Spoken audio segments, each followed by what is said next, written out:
수많은 사람들이 싸우고 있습니다. 자기 자신과의 싸움도 있는가 하면 자기가 원하는 그것을 얻기 위해서 수없는 싸움을 하고 있습니다. 이런 싸움 속에 우리가 있습니다. 우리나라 이 세상에는요 지금 전쟁이 있죠. 러시아와 우크라이나와의 전쟁. 그리고 이스라엘과 하마스와의 전쟁. 지금 하고 있습니다. 근데 그 전쟁의 이유를 잘 모르겠어요. 러시아가 왜 우크라이나를 공격을 했는지 잘 모르겠어요. 분명한 이유가 없습니다. 이스라엘과 하마스의 전쟁은 좀 이해가 돼요. 이념이 있으니까요. 하마스가 이스라엘을 공격했고 이스라엘은 그 하마스를 무너뜨리기 위해서 싸우게 되집니다. 이해는 돼요. 왜? 하마스와 이스라엘 이념과의 싸움이니까 이념 때문에. 근데 러시아와 우크라이나의 전쟁은 이해가 되질 않아요. 무엇 때문에 하는지를 모르겠어요. 우리가 표면적으로 이해할 수 있다고 한다면 러시아가 우크라이나를 뺏고 싶은 거 이거는 없어요. 이것밖에 없어요. 그래서 어떻게 해요? 유럽을 어떻게 좌지우지하면서 미국의 세력을 약화시키고 자기들이 원하는 세상을 만들고 싶다. 옛날 소련으로 다시 돌아가고 싶다. 해방시켜 주셨는 다 해방시켜 주고 다 이렇게 모든 것을 이렇게 풀어줬는데 아니 다시 회복해야 되겠다. 이거 외에는요 이해가 안 됩니다. 전부 다 유럽이 그 옛날에 소련이었잖아요. 근데 그거를 이렇게 다 풀어줬거든요. 근데 그걸 다시 회복해야 되겠다 이렇게 생각을 하면 이해가 되는데 이해가 안 되는 겁니다. 그게 지금 우리 싸움이 우리가 살고 있는 현장에서 이루어지고 있는 싸움이에요. 뭐 나라 그렇다고 좀 그러면 지금 우리가 살고 있는 현장에서 싸움은요. 내가 원하는 것을 얻기 위해서 싸우는 거예요. 내가 원하는 것을 얻는 거예요. 그것 때문에 싸우고 있는 겁니다. 틀리든 맞든 그 중요하잖아요. 내가 원하는 삶을 살기 위해서 싸우고 있는 겁니다.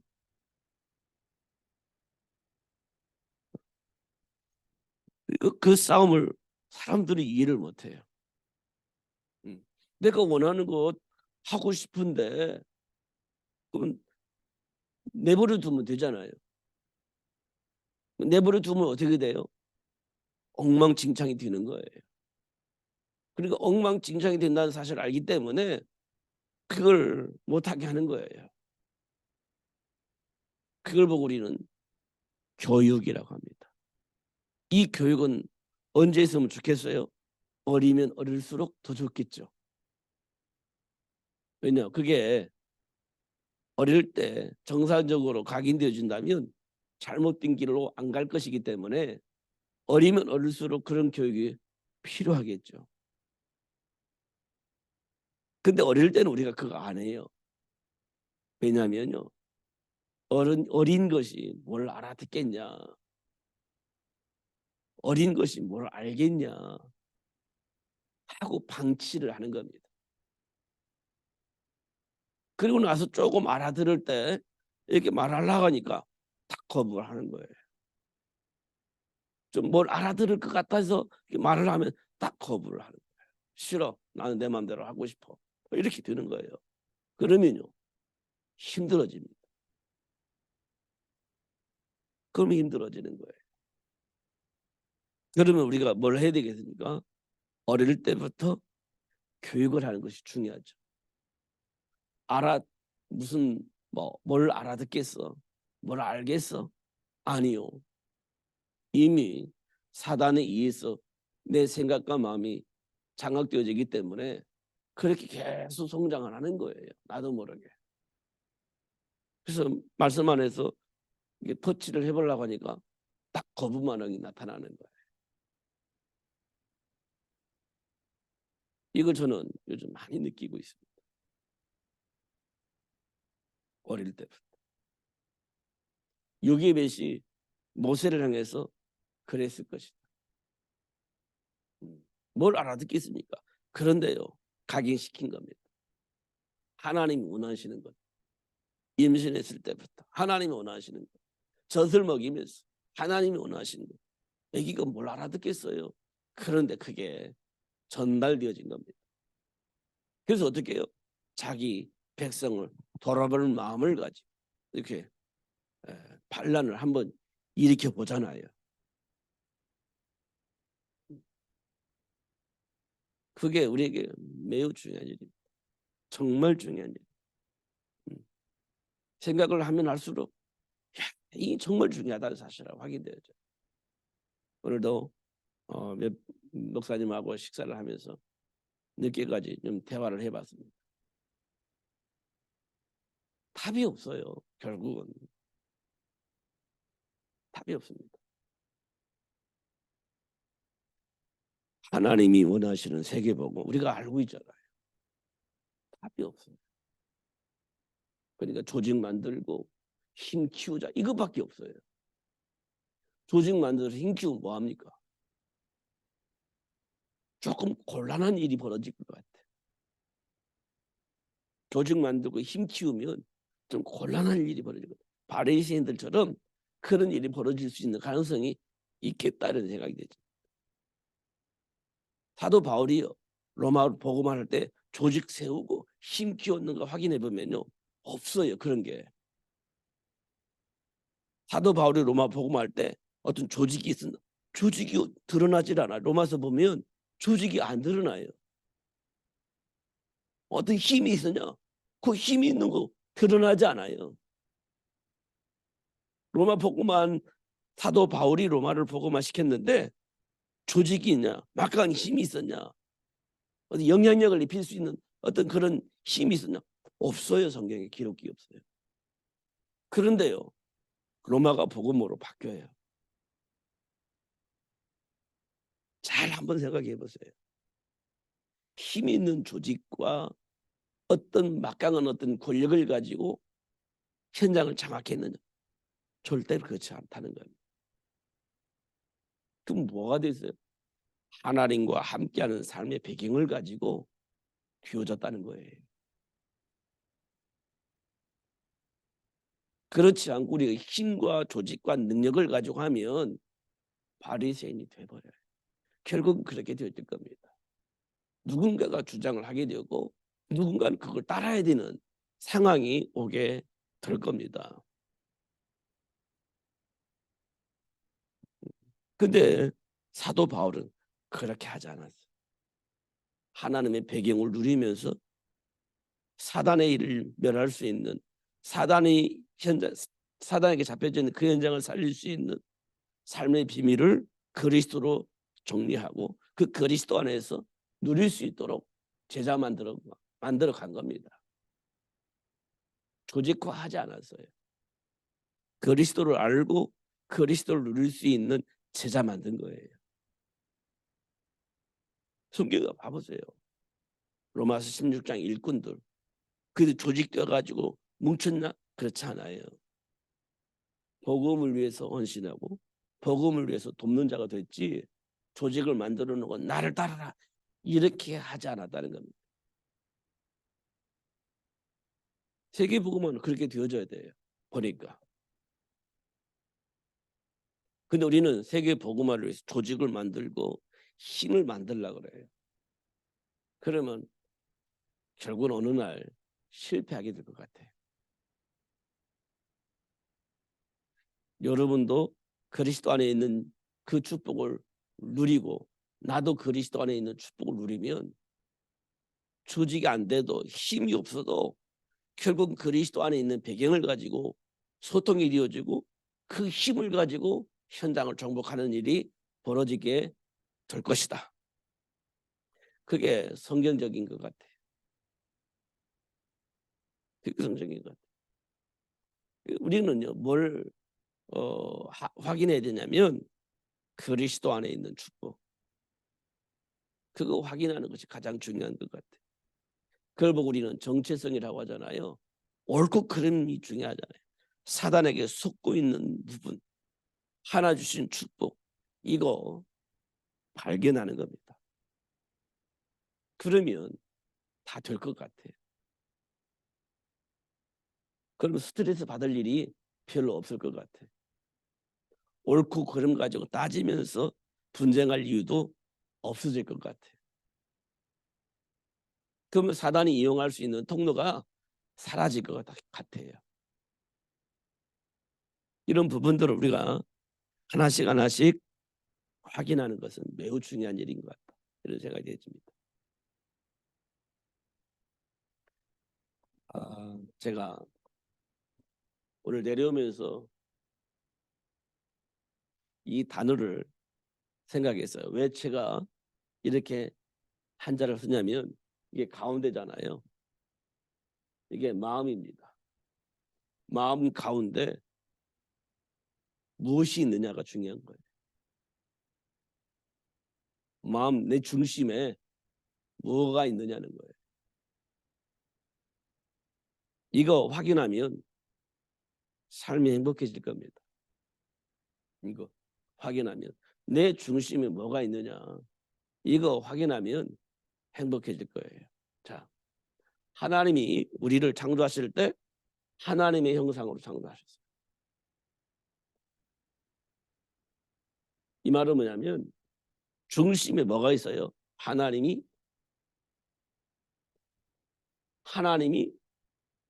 나와 함께 계시는 거예요. 중심에. 인간의 중심이 뭐냐? 하나님이 함께 계시는 거예요. 이게 본래 인간의 모습입니다. 그죠? 이거 인정을 안 하면 이거 인정 안 하면 우리 신앙은요 전부 다 거짓말입니다. 열심히 하는 거 거짓말이에요. 이거 인정 안 하면 거짓말입니다. 하나님이 우리를 창조하실 때는 하나님의 형상 창조하셨거든요. 이 말은 하나님이 우리와 함께 계신다는 거예요. 그럼 우리 중심이 하나님 함께 계시는 거예요. 이게 본래 인간의 모습입니다. 근데요, 문제는 뭡니까? 문제는 하나님의 형상을 잃어버렸다는 겁니다.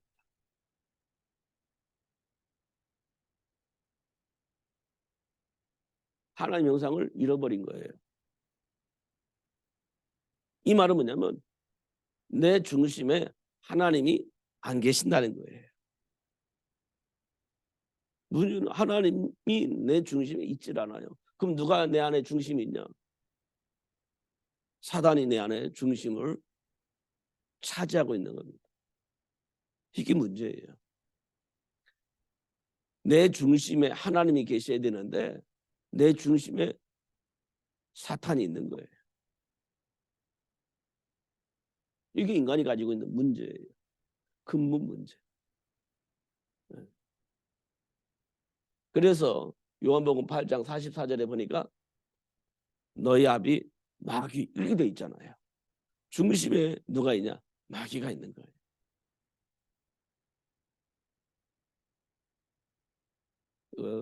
굉장히 중요한 겁니다. 정말 중요한 거예요. 하나님의 은혜 없이는 이게 이해가 안 되어지는 부분입니다만 하나님의 은혜 속에 있는 사람이 이게 답이 될 겁니다. 이게 답이 되는 거예요. 그럼 우리 인생은요 어떻게 해결되겠습니까? 해결해야죠. 해결책이 있어야 되죠. 다시 말하면 하나님의 형상이 회복되어져야 되는 겁니다. 그게 해결책이에요. 이게 여자의 후손이죠. 하나님의 형상이 회복되는 거예요. 여자의 후손입니다. 이걸 이사야서 7장 14절에 보니까 뭐라고 되어 있냐? 처녀가 잉태하여 아들을 낳을 것이다. 그를 임마누엘이라 하리라 이렇게 얘기를 하고 있어요. 획일적입니다. 그래서 뭐라고 했냐? 요한복음 1장 12절에 영접하는 자, 곧 그 이름을 믿는 자들에게는 하나님의 자녀가 되는 권세를 주셨다. 자, 이게요. 이 세 가지가 우리 인생의 모든 것입니다. 시작이 하나님의 형상이에요. 그 문제는요, 하나님 떠난 겁니다. 그럼 하나님 만나야 되는 거예요. 근데 만나는 길이 예수예요. 이게 전부입니다. 이거 위에 우리가 알 수 있는 게 알 수 있는 게 없어요. 알 필요가 없어요. 이게 중요합니다. 이 안에 모든 것이 다 있어요. 이 안에 모든 것이 다 있는 겁니다. 하나님의 형상대로 지음받았다. 이걸 우리가 몰라요. 하나님의 형상이 뭔지를. 왜냐하면 우리는 하나님의 형상을 잃어버린 상태에서 태어났고 성장했기 때문에 하나님의 형상이 뭔지를 잘 몰라. 우리 체질은요, 마귀가 시키는 일을 하는 것이 우리 안에 체질이 되어 있는 겁니다. 마귀에게 종로를 타는 것이 우리 인생의 체질이 되어 있어요.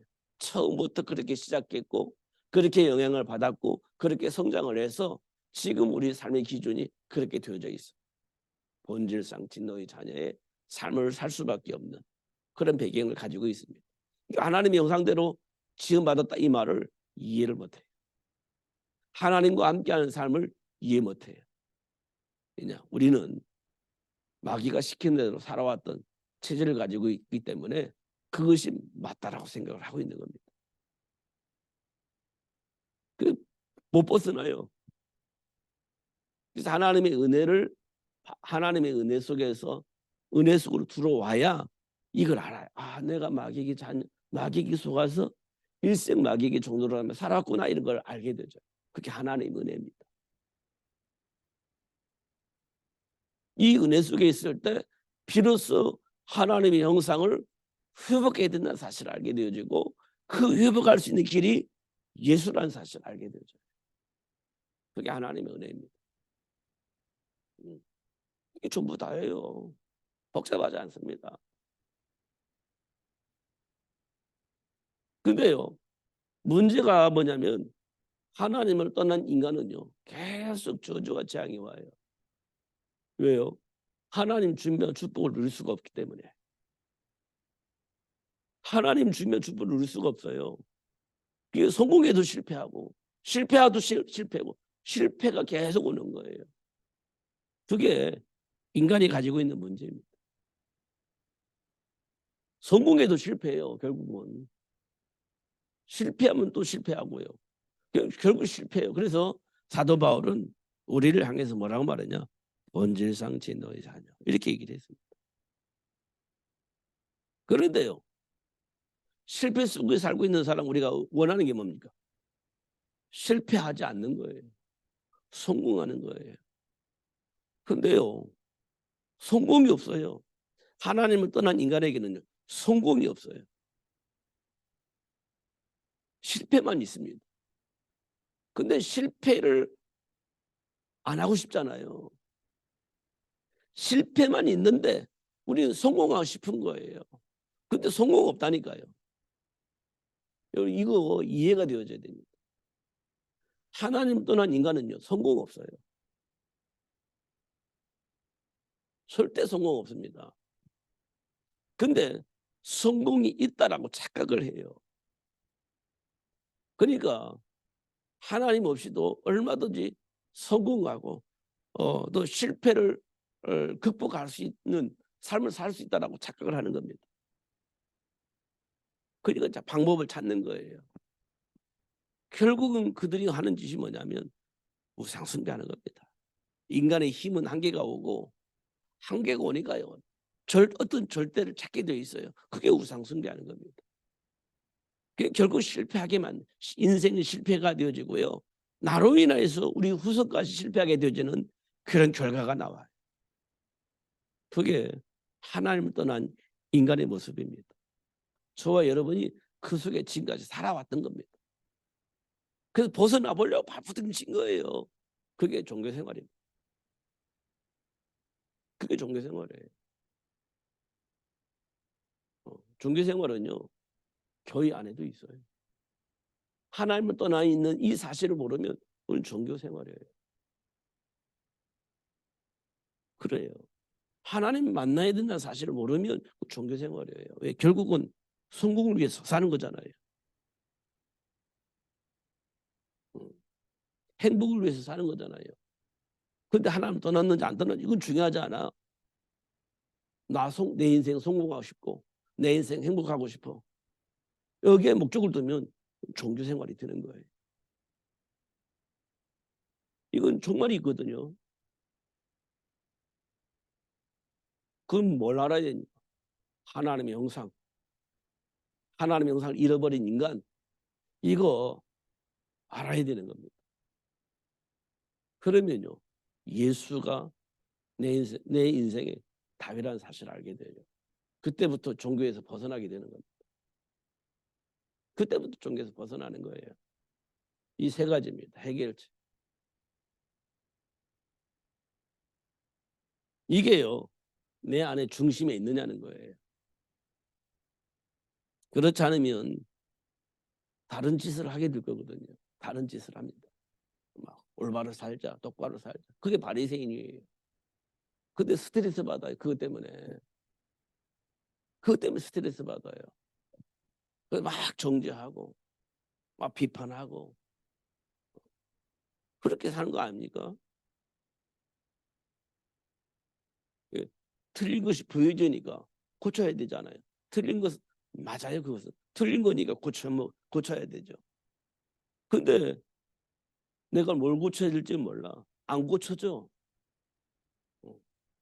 배경에 뭐가 있는지를 모르니까 막 고쳐보려고 하는데 안 고쳐져.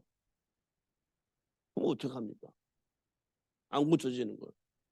나도 몰라. 왜 안 고쳐지는지. 그러니까 우리가 말하기를 가문의 문제. 이렇게 얘기를 하는 거 아닙니까? 안 고쳐지니까. 고쳐보려고 하는데 안 고쳐져. 막 스트레스 받아. 화가 나. 알겠는데 안 되니까. 그게 이제 가문의 문제 아닙니까? 우리가 생각하기에는. 근데 그게 아니에요. 사단에게 장악되어져 있어서 그러는 거예요. 하나님을 떠난 우리를 사단이 딱 장악했기 때문에 알겠는데 안 되는 거예요. 지금 우리가 가지고 있는 문제입니다. 알겠는데 안 되는 거예요. 그럼 어떻게 합니까? 내 맘대로 살자. 뭐 모르겠다. 내 맘대로 살 거야. 죽이든지 밥이든지 내 맘대로 살 거야. 이렇게 되는 거예요. 그럼 어떻게 되겠습니까? 정말 망하는 길을 가는 거예요. 그렇지 않으면 스트레스 받으니까 몰라. 나 스트레스 안 받고 살래. 내 맘대로 사는 거예요. 그거 보고 우리는 뭐냐? 방탕이라고 합니다. 방탕. 방탕하게 사는 거예요. 삶의 규모도 없고 방탕하게 사는 겁니다. 자기도 몰라. 그럴 수밖에 없는 겁니다.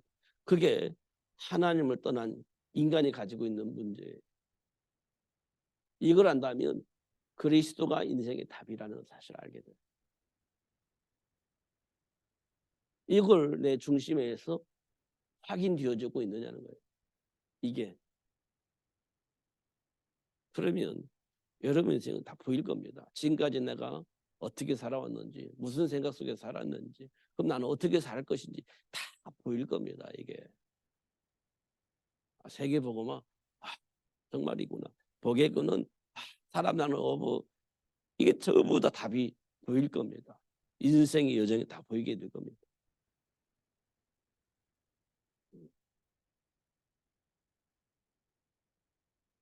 그러면 뭐가 참 감사하냐면 예수님께서 십자가에 못 박혀 죽으시고 3일 만에 부활하심으로 지금 나에게 그 예수님이 다가오신 거예요. 십자가에서 지금 내가 가지고 있는 모든 사단의 일을 멸하시고 회복시켜 주신 거잖아요. 이 십자가 사건이 굉장히 중요한 사건이에요. 십자가의 도가 구원을 받는 우리에게는 하나님의 능력이지만 구원을 받지 못한 자들에게는 십자가가 미련하게 보이는 거다. 이렇게 얘기를 하잖아요. 이게 굉장히 중요한 겁니다. 이거 뭐 해박하게 뭘 알아야 돼. 그렇지 않아요. 단순합니다. 정말 단순한 거예요. 그러면 내가요 그 복음을 가지고 어느 장소 갔다. 그 장소는요 하나님 나라가 회복되어지는 겁니다. 내가 이 복음을 가지고 어느 장소에 가 거기에 그 현장에 하나님 나라가 되는 거예요. 다시 말하면 그 현장을 사단이 장악했다. 사단이 결박되어 떠나가는 장소가 되어지는 겁니다. 그게 하나님 우리에게 주신 축복이에요. 가는 현장마다 흑암이 떠나는 거예요. 왜? 그리스도 안에 생명의 빛이 가니까 흑암이 떠나는 거지. 여러분 제가 어릴 때요. 정말 어릴 때 우리 빛 그 전기가 없었어요. 정말 어릴 때. 뭐 아릇아릇한데 전기가 없을 때가 있었어요. 그럼 그때 뭐 했냐? 호롱불. 이렇게 등잔이다 등잔.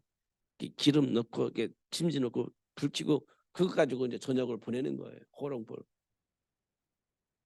촛불 이런 거 전부 빛이었습니다. 음. 기억이 저는 아른아른하지만 그런 때가 있었어요. 그리고 얼마 있다가 전기불이 들어왔어요. 전기가.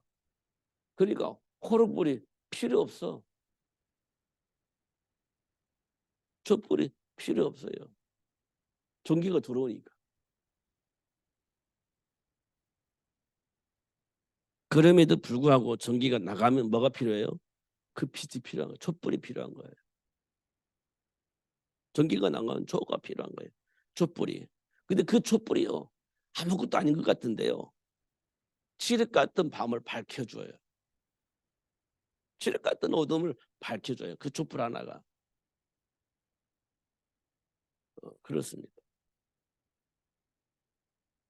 이 칠흑 같은 어둠을 누가 밝히냐? 예수 생명을 가지고 있는 자가 어둠을 밝히는 거예요.